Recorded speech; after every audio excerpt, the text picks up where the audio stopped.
Hello and welcome to another episode of Bridge the Channel, the final episode of 2023.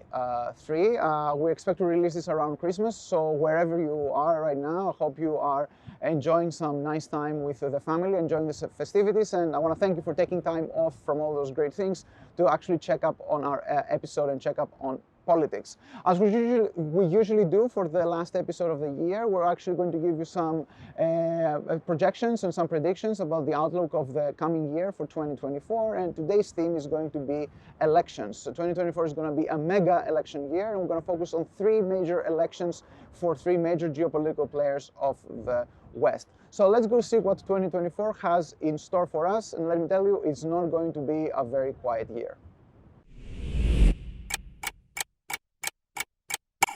So we start from the least important election for 2024, meaning the least important of the three that we're going to talk about on this episode, and it's the election that's going to take place in this country, and it's probably going to be the last election of 2024 because everybody expects that the current government is going to run out its current term for as long as possible. There are currently some political tribulations in Westminster. On the day that we're recording this, there's actually quite a high chance that the government may lose an important vote on an immigration bill. So don't quote me on this about the election in 2024. We may actually have it way earlier than that. But under normal circumstances, we're expecting an election in the UK by the end of 2024. And by most accounts, by most predictions, we're expecting a new Labour government, a Labour majority.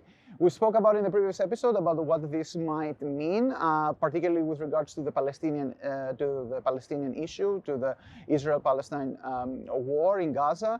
This is a topic that may actually see a future Labour government being quite a lot divided, but on the other hand, we do have a much more mainstream Labour leadership right now that is looking much more to improve relations with other Western partners, particularly with Europe, and of course to remain resolute behind Ukraine. Not a lot of exciting stuff there. We anyway don't expect huge swings of British foreign policy depending on the outcome of the election, apart from relations with Europe, of course, where with Labour we're going to have a much more pro-EU foreign policy. Now, of course, we will continue updating you for all developments in Westminster leading up to this election. But one thing to note in your calendars, probably a change of government in the UK in 2024. Now, on to the next election of 2024, and there's no surprises about when it's going to take place. It's going to be in early next summer, as usually, and it's the election for the next European Parliament, and via the European Parliament, an election for the next leadership of the European Commission. We actually don't have loads of data right now because, as we all know, the European elections are basically a sum of many different national dynamics. But we do have some indications from recent electoral results and also some opinion polls aggregating various trends. And what we do see is that we'll see quite a big swing to the right, and we're probably going to expect perhaps parties to the right of the European People's Party to become major players in the coming European Parliament. What will this mean about the leadership of the future Commission? What will this mean about whether Ursula von der Leyen getting a second term? We don't know that just yet. But based on what we have seen until now, we should expect two issues to play a major role in the next European elections. One is going to be immigration, and the other is going to be increasingly climate.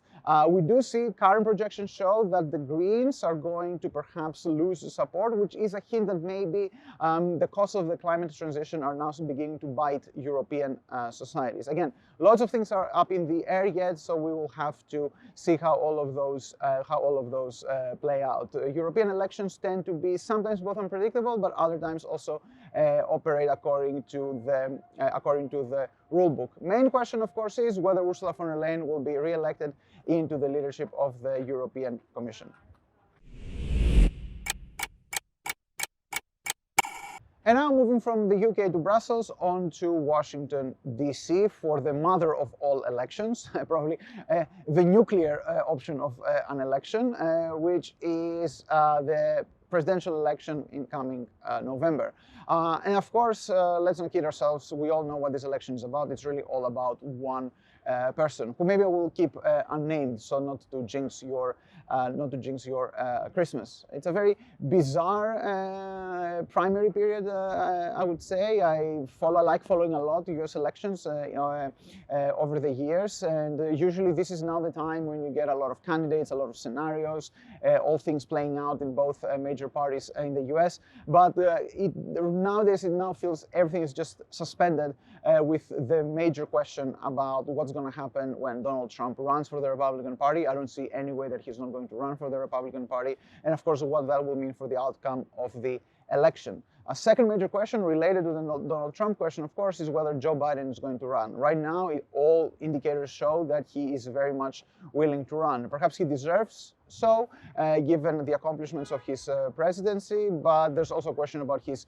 age and capacity. We also don't know yet on that front. Now, of course, the stakes could not be higher in this election, both for U.S. democracy and also for the unity of the West, particularly on the Ukraine issue. We already noticed some, I would call it, funding fatigue among Western allies on Ukraine. We're going to have to see how that plays out and how it plays any role leading up to the U.S. election. I would say that we all have to keep our breath, hold our breath for 11 months and see what 2024 has in store for us in the U.S. By the end of that year, we may be in for a major reassessment of where Western policy lies and what is the future of the West in international geopolitics. So that was the final episode of Bridge the Channel for 2023, a year that I would say was kind of lukewarm, slightly turning to the negative. We were hoping that we would get some kind of resolution or progress on the Ukraine war. Instead, we got stalemate. On top of that, we now have our second war in our hands in Palestine. And of course, there's also have been some slightly positives, I would say. There is some ongoing cooperation between the UK and the EU as they try to smooth out their relations post-Brexit, and the year probably closes with some kind of a mini détente on US-China relations, although we never know when things are going to flare up there again. Again, as I said, 2024 can be a make or break year on a lot of those fronts, on a lot of those crises, chiefly because the people will speak. We're finally going to have elections determining how a lot of major geopolitical players are going to deal with those crises moving forward. Of course, Bridge the Channel is going to be here to give you all the updates on those issues. Wherever you are, have a great Christmas, have a great new year, and let's all hope 2024 is going to be a much better year for us.